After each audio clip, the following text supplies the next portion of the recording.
Il va mettre les crosses ici. Il va donc venir attacher les crosses sur les barres qui sont au fond.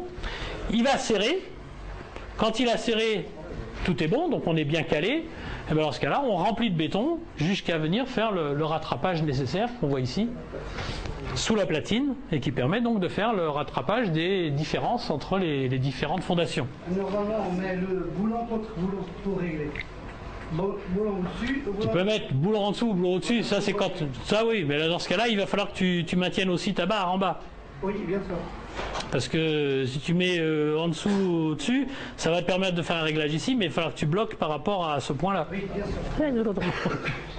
Bon, ça après des astuces, il y a des dizaines. Chaque charpentier métallique a ses petites habitudes et il fait comme il veut. Hein.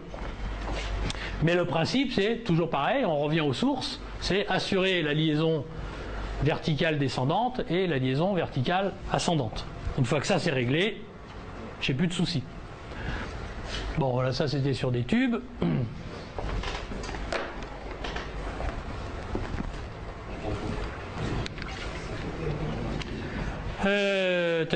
Alors oui, au niveau des poteaux, les pieds de poteau, je vous avais montré déjà celui-là qui était donc une articulation.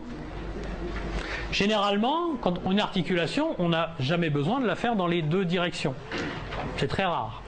On a toujours, en fait, dans le sens soit c'est un portique qui est le portique qui est dans ce sens-là, puis on a articulé dans l'autre sens.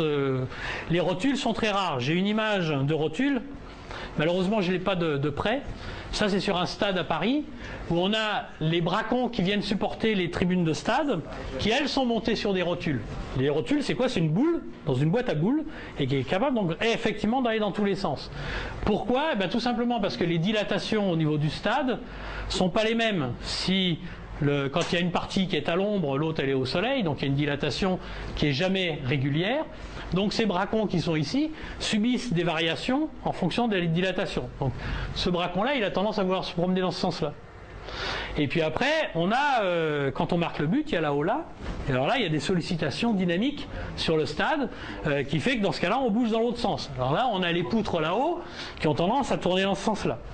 Voilà, bon. Et puis, donc on se rend compte qu'on a effectivement des sollicitations en haut et en bas sur des événements, des éléments qui sont dans ce sens-là, dynamique horizontale ou verticale. Donc là, effectivement, il n'y a plus qu'une solution d'avoir une boule. Parce que bien évidemment, on peut les avoir dans les mêmes sens. Donc on tourne aussi dans ce sens-là. Ça se vend en commerce, les boules. Hein? Ça se vend en commerce. Ça se vend dans le commerce? Bonne question. Je pense pas. Je pense que ça se fabrique. D'ailleurs, en fait, ça c'est des pièces mécano-soudées, celle-là. Et puis les boules, non, je pense pas. Je pense que c'est tout en mécano-soudé, ça. Tu les tailles dans la masse parce que en fait, il n'y a pas de marché. T'en fais une fois de temps en temps et le dimensionnement de la pièce, il est jamais le même. Donc, alors après, il y en a peut-être des petites pour dans certains métiers, je sais pas, mais à mon avis, c'est des pièces qui sont faites à l'unité, ça. Ou des pièces moulées, peut-être même. Alors nos poutres. Alors toutes les poutres, c'est toutes les pièces donc qui vont être mises en horizontal ou en biais et qui vont donc reprendre des charges de portance sur elles. Donc c'est tout ce qu'on peut appeler poutres, pannes, chevrons, les traverses, les linteaux, les limons d'escalier. Tout ça, je mets ça dans le paquet des... Quand je dis poutres, je mets tout ça dedans. Hein. C'est pour moi donc un élément qui est sur 2 appuis, sur 3 appuis et qui reprend donc des charges. Ah ben ça, alors ça c'est... Ça, il y a un passage, il y a forcément des gaines qui passent là. À mon avis, c'est des gaines de ventilation, ça. C'est des gaines de ventilation. Ah oui, tiens, j'aurais pu vous demander pourquoi on a fait des poutres en forme de I. De I. Pourquoi une poutre, elle est comme ça? Je dessine mal. Oui, I ou H. Pourquoi? Parce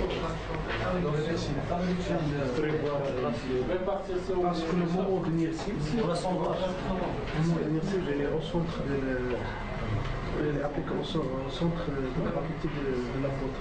Le centre de gravité, il est là. Pour l'assemblage. Optimiser? Oui, optimiser, oui, je suis d'accord. Oui. Et pourquoi optimiser? Parce que la charge est répartie sur la face face extérieure, descendant jusqu'à... C'est l'inertie. Oui, c'est bien sûr, c'est un problème d'inertie. Mais pourquoi, quelle différence il y a entre une poutre en béton et une poutre métallique? Pourquoi une poutre béton on la fait comme ça et une poutre métallique comme ça? L'analogie, celle au milieu, c'est pas... quantité de matière sollicitée et de matière inutile. En fait, quand on prend une poutre, si je mets une poutre sur deux appuis, vous êtes d'accord avec moi, vous avez la partie supérieure qui est comprimée, la partie inférieure qui est en traction, et vous avez une fibre neutre qui ne travaille pas au milieu. Donc cette fibre ici, ça ne travaille pas. Donc ici, vous travaillez en compression, ici, vous travaillez en traction. Quand je prends une poutre en béton, en fait, tout ça, ça ne travaille pas. Ça ne sert à rien. Donc le I, il vient uniquement de ce phénomène. C'est de se dire en métal, c'est très lourd le métal, donc j'en mets pas, donc je mets là où j'en ai besoin. Et ça conduit à quoi? À comprendre que quand vous avez, pourquoi on fait des poutres treillis? Bah, tout simplement parce que en fait on veut avoir une membrure comprimée, une membrure tendue, et puis quelque chose au milieu qui fait que ça reste avec la même distance entre les deux. Voilà, donc ça conditionne des modes constructifs très variés. À la différence, je dirais, de la problématique du béton armé, qui en fait, lui, a un problème, c'est de dire j'arrive et je remplis. Et si je commence à vouloir avoir un moule de cette forme-là, il va falloir que j'ai un système pour pouvoir le démouler. Sur un chantier, je ne pourrais pas faire ça. Bon, ça se fait en usine, hein, il y a des poutres... vous avez déjà vu des poutres béton qui ont déjà une forme de I. Mais parce que le moule, à un moment donné, je suis obligé de l'ouvrir en deux. Quand vous êtes sur un chantier, vous faites quoi? Vous faites une baignoire et vous remplissez. Hein. Donc il y a du béton surabondant qui ne sert à rien et qui est donc utilisé. Donc ça, quand on a compris ça, on comprend déjà plein de choses. C'est ce qu'un architecte, on ne lui apprend pas.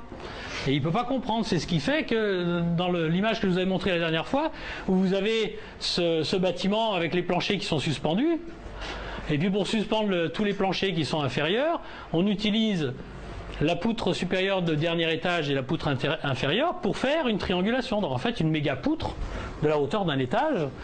Et comme l'avantage, c'est qu'effectivement, comme on n'a que des diagonales, il y a toujours la transparence à travers. On aurait pu, si on avait voulu faire du béton, on aurait très bien pu dire, ça on peut le faire aussi, par exemple avec un voile béton, plein, avec des aciers à l'intérieur, de telle manière à reprendre les charges ponctuelles, on pourrait se faire avec du béton aussi. Ouais. Pas les tirants c'est de l'acier, le béton ne sert plus à rien. Donc voilà, donc j'en étais donc sur mes poutres, et l'inconvénient à la base d'un profilé en I, c'est qu'il est à inertie constante. Quand on fabrique, c'est fabriqué dans un laminoir, vous avez vu, et donc quand j'ai une forme au début, j'ai la même forme à la fin. Quand on fait des PRS, on est capable de faire des inerties variables.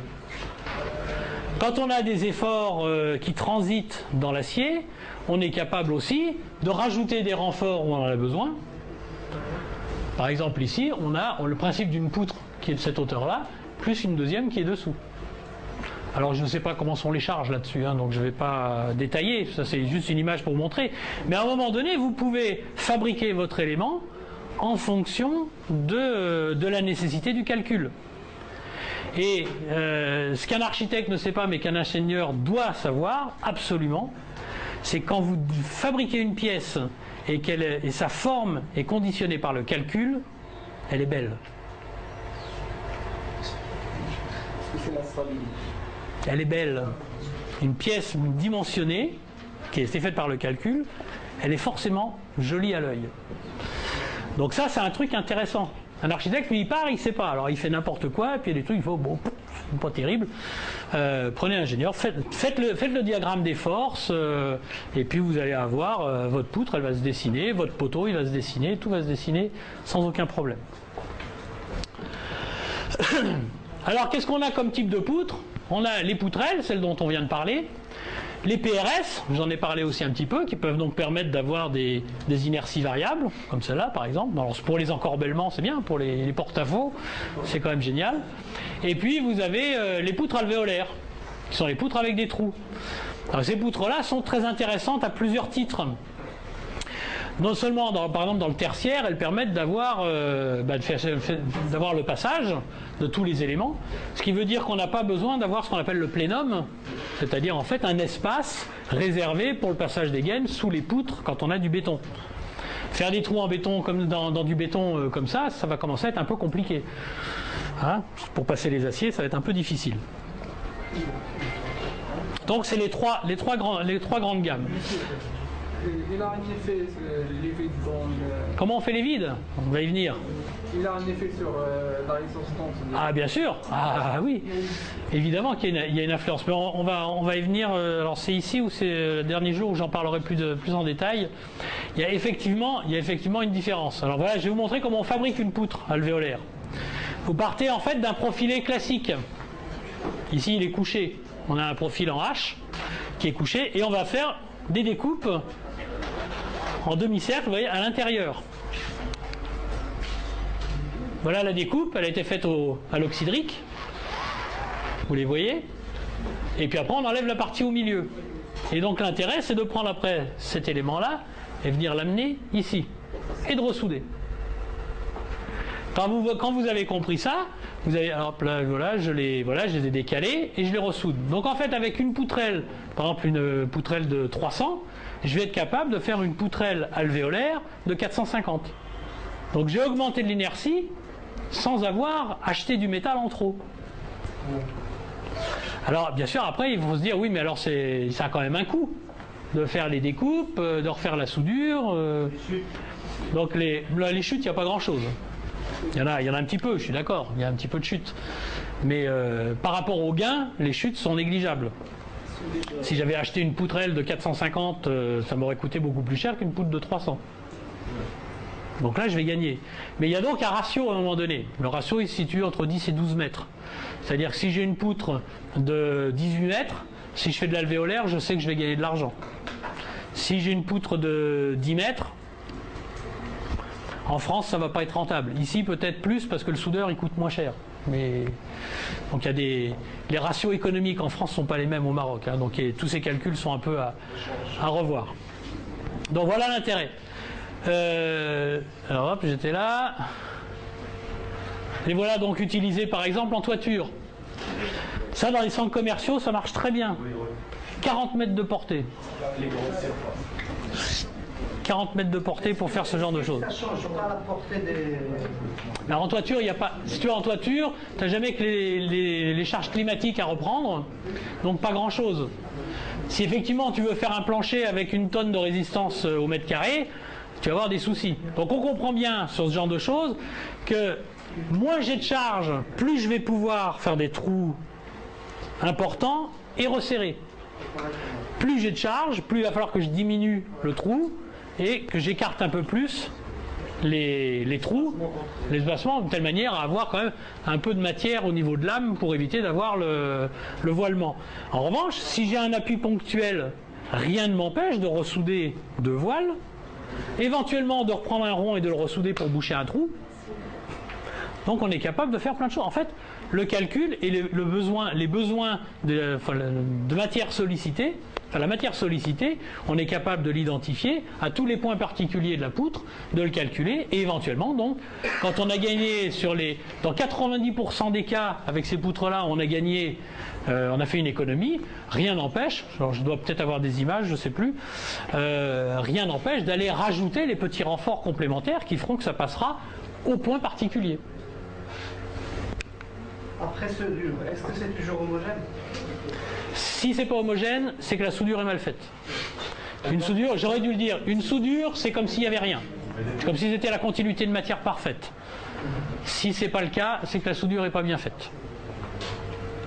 Alors bien sûr, les contrôles, pareil, je fais la soudure du pied de la chaise, là, je ne vais pas demander les mêmes garanties que si je fais le pont du TGV.